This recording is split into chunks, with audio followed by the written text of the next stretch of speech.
नमस्कार, आप देख रहे हैं क्वेस्ट न्यूज और मैं हूं विशाल शर्मा। आज हम बात करेंगे जम्मू कश्मीर स्वास्थ्य विभाग के बारे में, जो कि इस समय सुर्खियों में है और जिस पर लगातार ये आरोप लग रहे हैं कि कोरोना काल में वो अपनी जिम्मेवारी पूरी तरह से नहीं निभा सका और खासकर ऑक्सीजन शॉर्टेज को लेकर जम्मू कश्मीर का स्वास्थ्य विभाग सबसे ज्यादा किरकिरी झेल रहा है। लोग स्वास्थ्य विभाग से नाराज हैं और जम्मू मेडिकल कॉलेज इसी वजह से अब सुर्खियों में बना हुआ है, क्योंकि मेडिकल कॉलेज के पास पर्याप्त मात्रा में ऑक्सीजन ही नहीं है। इसके अलावा मेडिकल कॉलेज उस वक्त सुर्खियों में और ज्यादा आ गया जिस वक्त वहां के प्रिंसिपल डॉक्टर नसीब चंद डीगरा ने अपना रेजिग्नेशन, अपना इस्तीफा जो है उसकी पेशकश कर दी और उसके पीछे की वजह यह बताई कि जम्मू मेडिकल कॉलेज में किसी भी बेहतरीन डॉक्टर को या फिर किसी अच्छे कर्मचारी को वहां पर काम नहीं करने दिया जाता है और उनका चयन जो है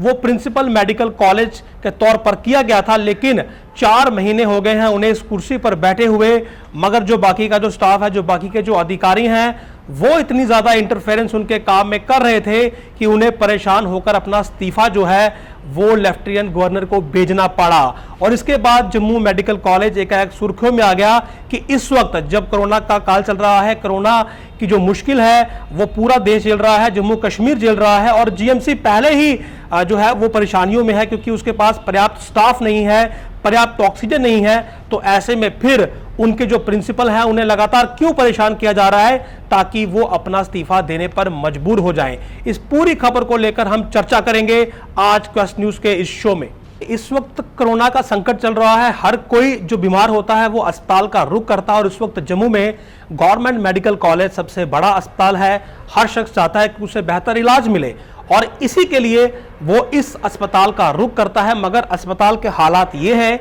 कि वहां पर मरीजों के लिए पर्याप्त मात्रा में ऑक्सीजन तक उपलब्ध नहीं है। अगर सरकार माफ करिएगा, अगर अस्पताल प्रशासन की माने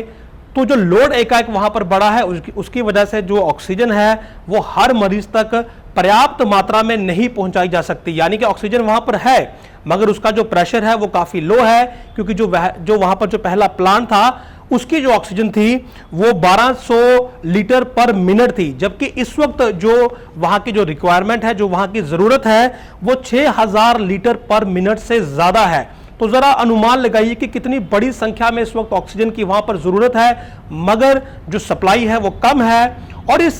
कमी को पूरा करने के लिए अस्पताल जो है वो एक कदम आगे आता है। जो वहां के जो प्रिंसिपल है, जिनका काफी बेहतरीन इतिहास रहा है काम करने का, उन्होंने ये फैसला लिया कि जो ऑक्सीजन है वो बाहर से परचेज की जाएगी, सिलेंडर्स लिए जाएंगे। 400 से 500 सिलेंडर प्रतिदिन वहां पर परचेज भी की जा रही है, मगर बावजूद इसके जो ऑक्सीजन की जो कमी है उसको पूरा नहीं किया जा पा रहा है।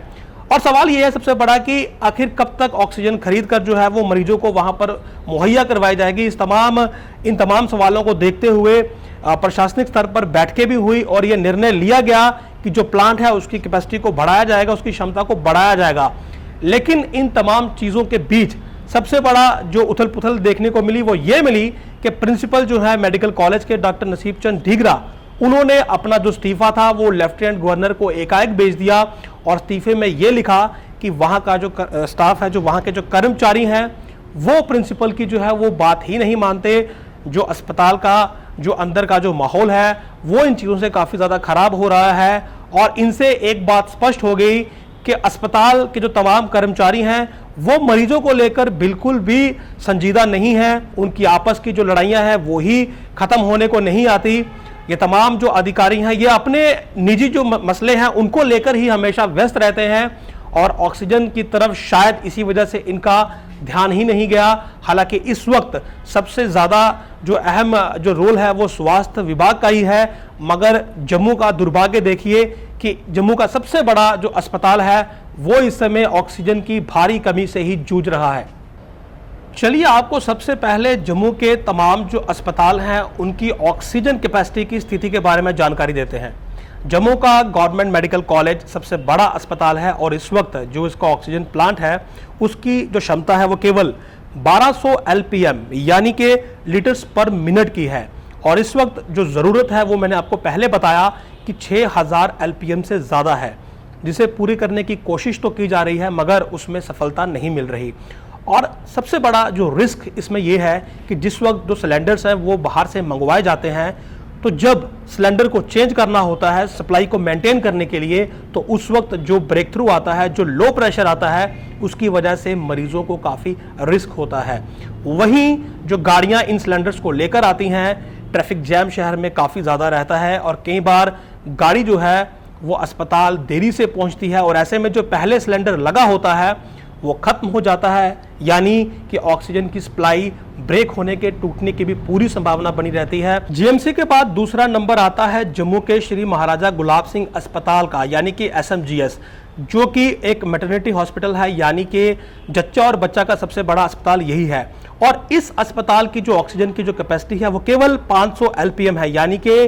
500 लीटर प्रति मिनट, जो कि रिक्वायरमेंट यानी कि जरूरत से काफी ज्यादा कम है। और इसके बाद हम बात करें सीडी हॉस्पिटल की, साइकेट्रिक हॉस्पिटल की, तो आपको ये जानकर हैरानगी होगी कि इन दोनों ही अस्पतालों के पास अपना कोई भी ऑक्सीजन प्लांट है ही नहीं। यानी कि यदि यहाँ पर ऑक्सीजन की ज़रूरत पड़ती है तो ऑक्सीजन केवल बाहर से ही परचेस होती है, सिलेंडर्स यहाँ पर लाए जाते हैं, मगर इनके पास अपना ऑक्सीजन का कोई प्लांट नहीं है। हालांकि अब जबकि ये मामला काफ़ी ज़्यादा गरमाया हुआ है, तो ऐसे में शायद इन अस्पतालों को भी अब ऑक्सीजन का प्लांट नसीब हो जाए। और क्योंकि जिसकी हमने पहले बात की जीएमसी की, तो उसकी क्षमता भी बढ़ाने की बात की जा रही है, मगर मौजूदा स्थिति की अगर बात करें तो इनमें एक समय लग सकता है। और जो आंकड़े कोरोना के इस वक्त बता रहे हैं वो यही कह रहे हैं कि जम्मू में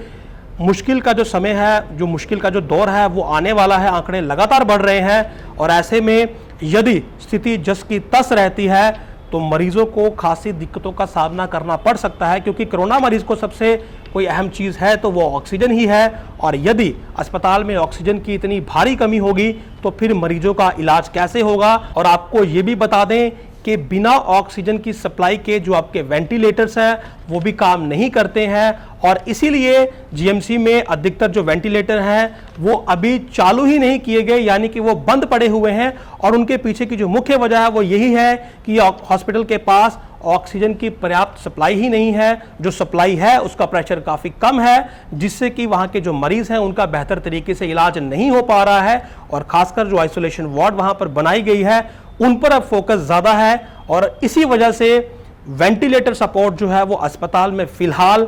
अव्वल दर्जे की आपको नहीं मिल सकती, और उनकी संख्या जो है वो काफ़ी कम है। कितनी संख्या है और कितने वेंटिलेटर मौजूद हैं इसके बारे में भी हम आपको आगे जानकारी देंगे।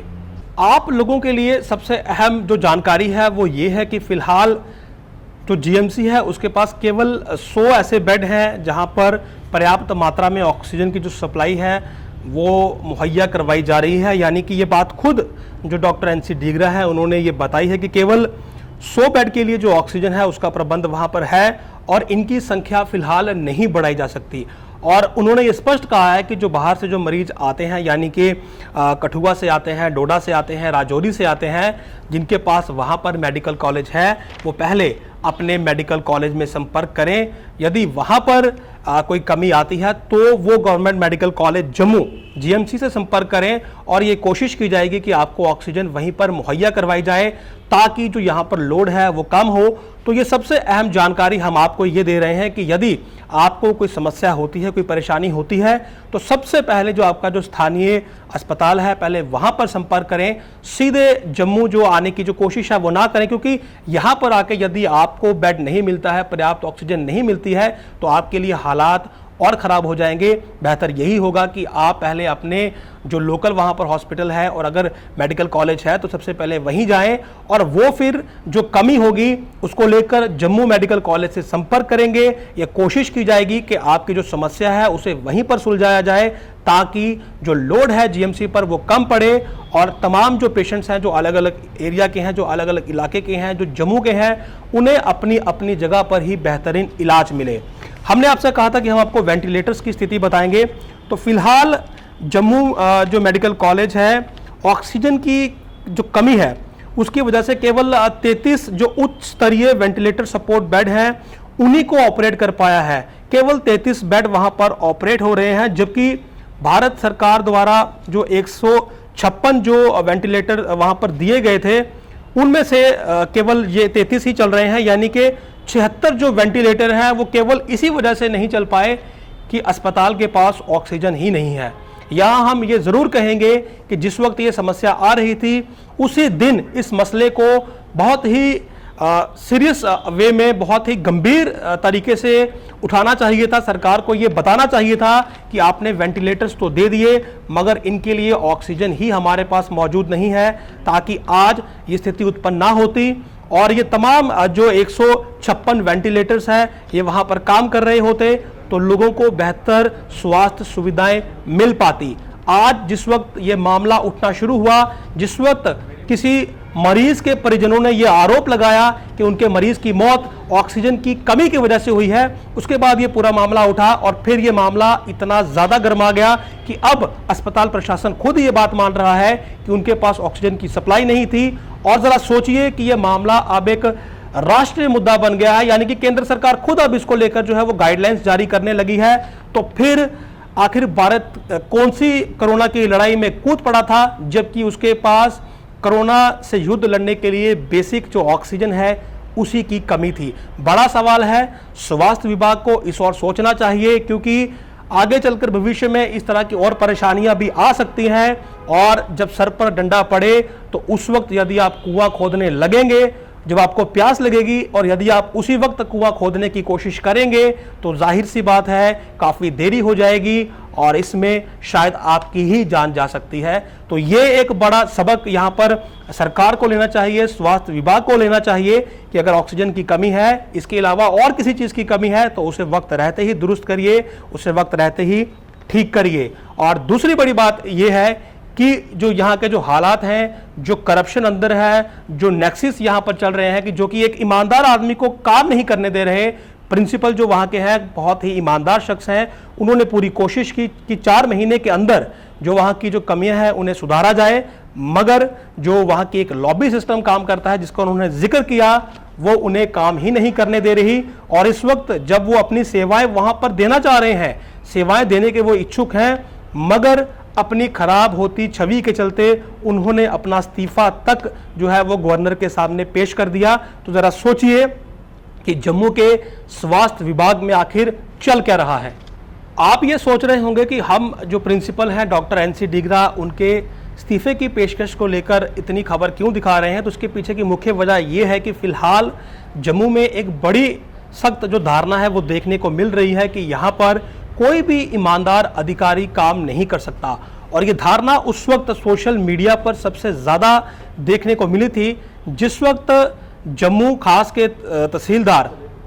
रविशंकर शर्मा का तबादला किया गया था, उन्हें सस्पेंड किया गया था, माफ़ करिएगा। और उस वक्त लोगों ने सोशल मीडिया पर ये ट्रोलिंग की थी कि कोई भी ईमानदार अधिकारी यदि जम्मू में काम करना चाहे तो उसे या तो ट्रांसफ़र कर दिया जाता है या फिर उसका सस्पेंशन हो जाता है। मगर अब तो हद ही हो गई कि एक ईमानदार डॉक्टर ने अपना इस्तीफा तक पेश कर दिया और उसके पीछे की वजह उन्होंने साफ लिखी। उनका ये रेजिग्नेशन जो ऑफर लेटर है ये सोशल मीडिया पर है, लेकिन आम जो लोग हैं उन तक शायद ये ना पहुंचा हो। और हम चाहते हैं कि आम लोग इसे पढ़ें, इसे समझें कि आखिर स्वास्थ्य विभाग में या फिर उच्च स्तरीय जो विभाग हैं वहाँ पर चल क्या रहा है और क्यों एक आम जो ईमानदार शख्स है जो काम करना चाहता है वो काम नहीं कर पाता। डॉक्टर डिग्रा का जो लेटर है उसमें उन्होंने जो लिखा है, उन्होंने ये लिखा कि वो जब से इस कुर्सी पर बैठे हैं तब से ही तमाम जो फैकल्टी के जो मेंबर हैं वो उन्हें नज़रअंदाज कर रहे हैं, वो सीधे प्रशासनिक जो विभाग है वहाँ पर अप्रोच कर रहे हैं, यानी कि उन तक नहीं पहुँच रहे,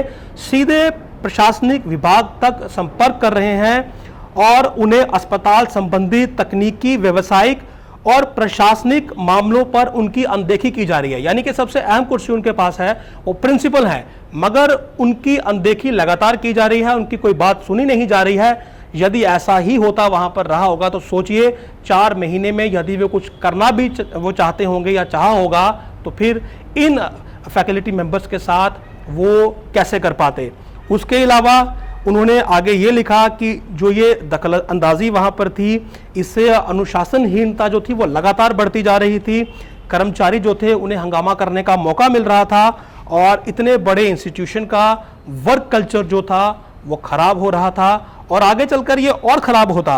और इसी सब को देखते हुए उन्होंने अपना जो इस्तीफ़ा था वो वहाँ पर पेश कर दिया। उन्होंने ये कहा कि यदि किसी को उनके काम करने से परेशानी है तो वो इस्तीफा देना बेहतर समझते हैं। ज़रा सोचिए कि उनके काम करने से किसे परेशानी होगी। कौन चाहता है कि एक ईमानदार अधिकारी वहाँ पर काम ना करे, वो जनता की सेवा ना करे, और फिर इस नेक्सिस को आखिर आम लोग कब तक झेलते रहेंगे, कब तक वो ऐसे ही नेक्सिस की वजह से ईमानदार अधिकारियों को खोते रहेंगे। और दूसरी बात देखिए, मैं आपको यहाँ पर बता दूं कि डॉक्टर जो एनसी डीगरा है उनके पास 30 साल का जो तजुर्बा है, और वो पीजीआई चंडीगढ़ जो कि अपने आप में काफ़ी नामी संस्थान है, वहाँ से सर्जरी की जो डिग्री है वो उनके पास है, और 2 बार वो HOD surgery Jammu medical college में ही रह चुके हैं, और काफ़ी ईमानदार शख्स हैं, काफ़ी साफ सुथरा उनका करियर रहा है, और उनके समर्पण को, उनकी ईमानदारी को और कार्य के प्रति निष्ठा को देखते हुए ही उन्हें प्रिंसिपल की कुर्सी पर बिठाया गया था। मगर शायद कुछ अधिकारियों को यह पसंद नहीं आया, उन्हें लगा कि अब एक ईमानदार शख्स कुर्सी पर बैठा है तो ऐसे में शायद उनके वो काम जो वो पहले करते आए थे वो अब नहीं होंगे, या फिर उन्हें परेशानियां होंगी, और इसी वजह से उन्होंने डॉक्टर एनसी डीगरा को सही तरीके से काम नहीं करने दिया, और पहले ही उन पर अतिरिक्त जो एचओडी सर्जरी का जो बोझ था वो भी डाल दिया, हालांकि ये एमसीआई रूल्स के खिलाफ था। और फिर डॉक्टर डीगरा जो है उन्होंने एक डॉक्टर जिनके खिलाफ एफआईआर थी